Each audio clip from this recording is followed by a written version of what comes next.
Hello, and welcome to Sharing Stories and Knowledge with Dr. Maria Elizabeth Perez-Quetives. I am Dr. Perez-Quetives and the host of this podcast. For this podcast, I want to discuss my background and give listeners a brief understanding of who I am and share what motivated me to create this podcast. I was born and raised in San Jose, California. I was raised by a mother, and um, I always say my mother had the love and support of my eldest Theo, my uncle, Florentino Esparza Jr., and her other brother, Johnny Esparza, who helped my mom raise me. I have a lot of childhood memories of my mom working, and as my mom was working, my grandmother would be caring for us, me and my siblings. I am a middle child. And when I was young, I wouldn't say that I had the best positive experience in school. I actually disliked school. I felt that a lot of my experience in schooling had to do with bullying and me not really think that I was a smart child. My mom, she didn't really have an expectation of me going to college. Her goal was for me and my siblings to graduate high school. So after I graduated high school, I went to community college for about 2 years, but I really didn't see myself interested in community, so I left. Long story short, got married at 24, had two children. However, that marriage wasn't the best and healthiest for me. A lot of cheating on his end, and I just knew that it wasn't the relationship for me. However, I think I stuck in for about 8 years because I wanted my children to have their father. However, what I realized that even though a person may be present in the home doesn't necessarily mean that they're there presently and mentally. Physically they're there, but mentally they may not be there. And so I literally felt like I was a single mom at that time, and I felt like I wasn't respected as a human being and as a wife, a partner, and a mother. And so I decided to leave that marriage. And sometime after that, met my current husband now, Tony Katives. We've been together now 24 years. And so my journey that I talk a lot about in my work has to do with me leaving my first marriage and becoming a single mom, and me feeling like, how am I going to support two children? How am I going to be a role model for my children? And so that led me wanting to go back to school. At that time, I was also a house cleaner. I had got into house cleaning because house cleaning allowed me to get my own clients, make good money, and still be very involved in my children's schooling and their lives. So I was blessed for that, and I got to support my children, my household, by cleaning houses for 13 years. As I was cleaning homes, I would see some of my clients' degrees on the wall, and me always having this need or want to go to San Jose State, but never really thought I was San Jose material. I had this idea, well, if I want to try to be something, or try to be better in some way, or however, just try to advance myself in one way or another, like many others, I seen education as an outlet to like doing that. And so I decided, after 16 years of being out of school, which was a real shock for me, return back to school and then try to transition. I have to say, transitioning to go back to school in my mid 30s, I believe I was like 35. I had dropped out by the time I was like probably 20. And then to go back at 35, I was overly whelmed, afraid, but my children motivated me to want to be better. So at that time, I wasn't shy. I was very determined, and I did very well at school. I graduated a year earlier at my community college, Evergreen Valley College, and then I transferred to San Jose State. And then when I got to San Jose State, that was a transition in itself, but I did fairly well. I first transferred as a psychology major, and then later changed to behavioral science, minor in sociology and communications. Was very involved in my campus, became a mentor, worked for EOP, which is an educational opportunity program, became a McNair scholar doing research. And because I was also involved with my children's education, I came up with this research idea to interview high school students in my community and just talk about the communication patterns between them and their teachers and how they were treated. Because what I was finding is that my son, especially, was dealing with some issues around communication and how his teachers in high school communicated to him. And I thought to myself, my son would come home, or my daughter sometimes would come, but specifically my son would come home and tell me about some of his experiences with his friends. And I had this idea of like, well, if my son and my daughter have me who are really involved in this interest in communication, what is the experience of other kids, other high school students that navigate this challenge of dealing with school and trying to manage school. But what happens if they don't have the support, or maybe they don't have their parents that are as involved as I was? I was just interested to learn from them and understand, like, what does that experience look like? Is it similar to my children? Is it different? And how so I did a study about that, and what I realized is that if you look at a lot of the literature, a lot of the people writing literature who are doctor didn't look like me and came from communities like I did. So that was one of my motivations to want to go to graduate school. However, I never thought I would want to leave the state of California, let alone seek, a PhD. I thought, well, if anything, a master's, but to seek a PhD was really overwhelming for me. And since I am a first gen student, no one in my family had navigated going to grad school and stuff. I was doing this process and learning about grad school on my own. But for some reason at that time, when I started applying to grad school, people had said, well, if you really want to learn more about yourself or really enrich education, leave your home state. So leave California and try to, experience that. And so when I applied to grad school, I had got a few offers, but I ended up accepting my offer at the University of Illinois in Champaign. And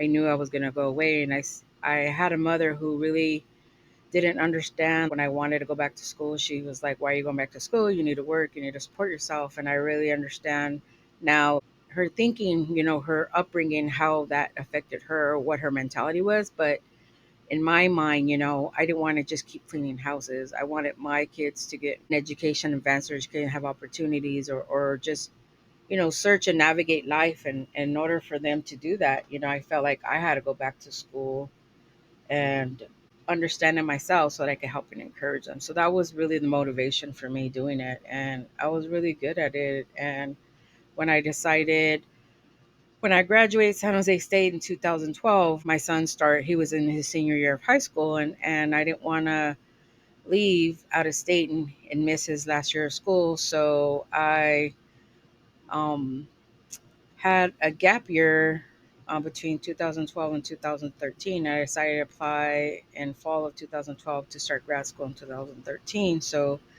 after my son graduated in 2013, literally he graduated. We had a party for him, and then that following weekend, I was off to Illinois to do a summer pre-doctoral program, SPI, that I got accepted into um, in Urbana-Champaign. And so I'll talk more about my experience about being a PhD student, that in another podcast, because I really feel that the experiences as a first gen low income mothering student, a lot of my work and my research that I developed over these years has come from my experiences personally, as my identity, the family I came from.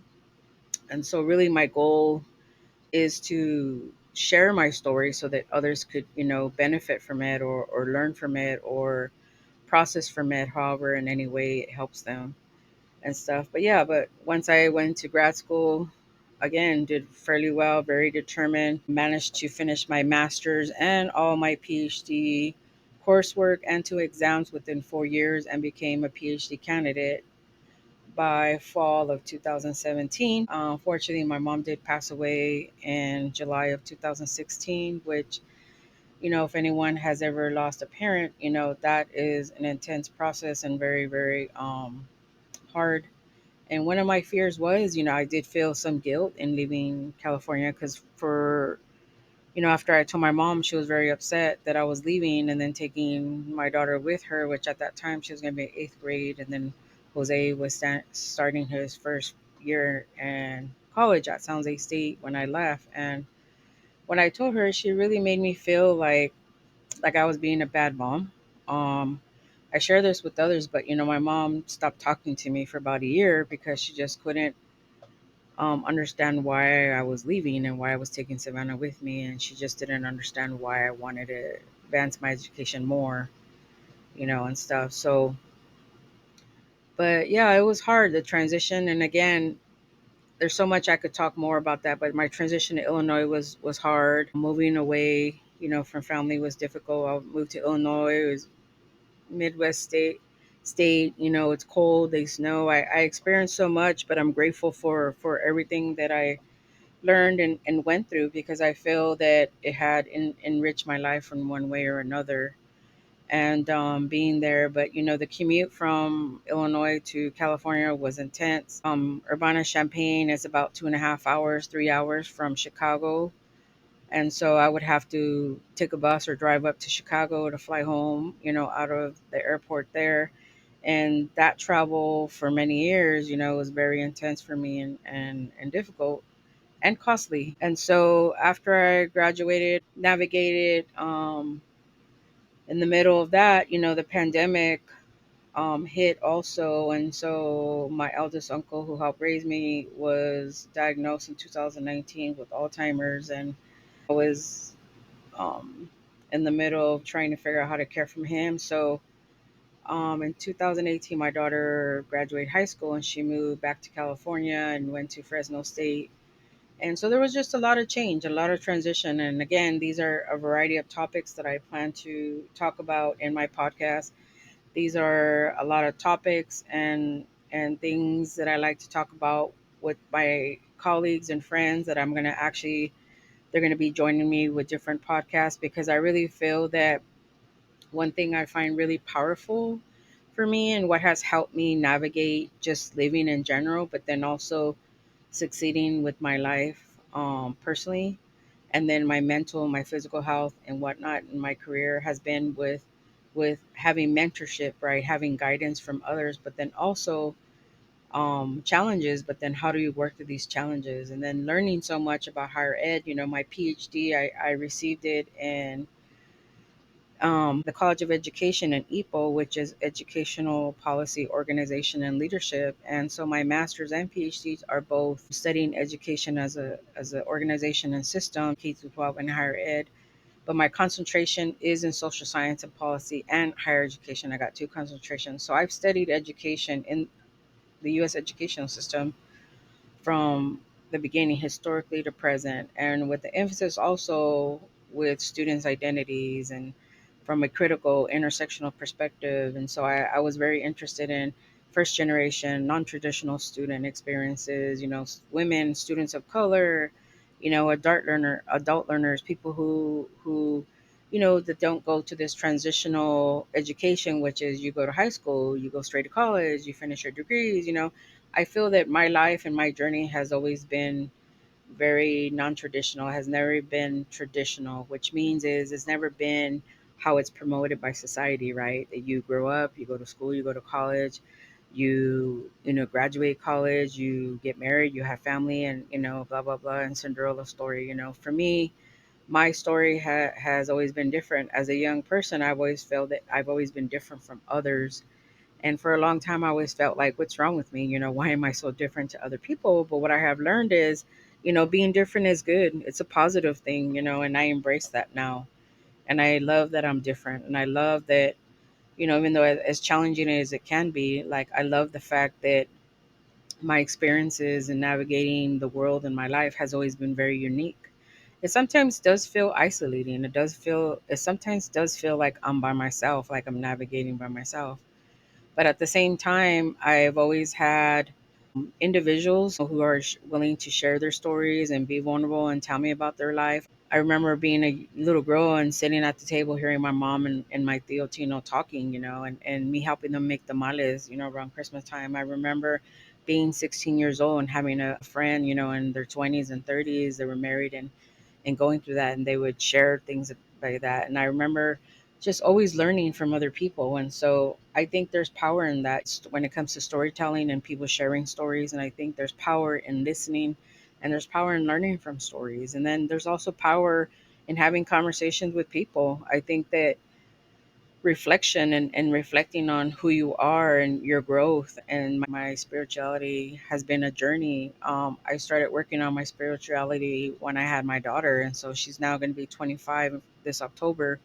So for almost 25 years, I've been working on my personal growth and what does that mean, and readings and processing and learning and different practices and stuff. So all that I hope to talk about with my podcast, and I'm really excited about sharing. But another thing, I also feel that what I wanted to create with my podcast was this platform to talk about things that I felt they were important, things that I've learned in my lifetime, but things that I've learned in my educational journey. I started my whole education in 2006, and then I defend my dissertation, became Dr. Perez-Quetives in 2022. For 16 years, back to back, I've gotten 4 degrees.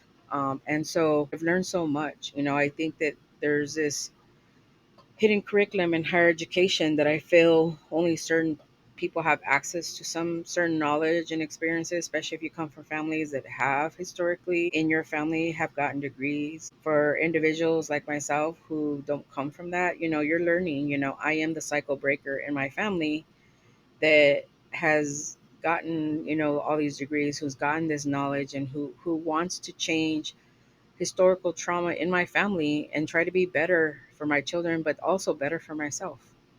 And so, what does that look like for me? What does that look like for you? What does that look like for other people?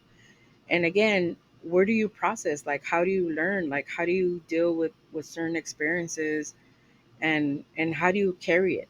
How do we carry our experiences and learn from our life journey? And so, these are some things that I'm very passionate about.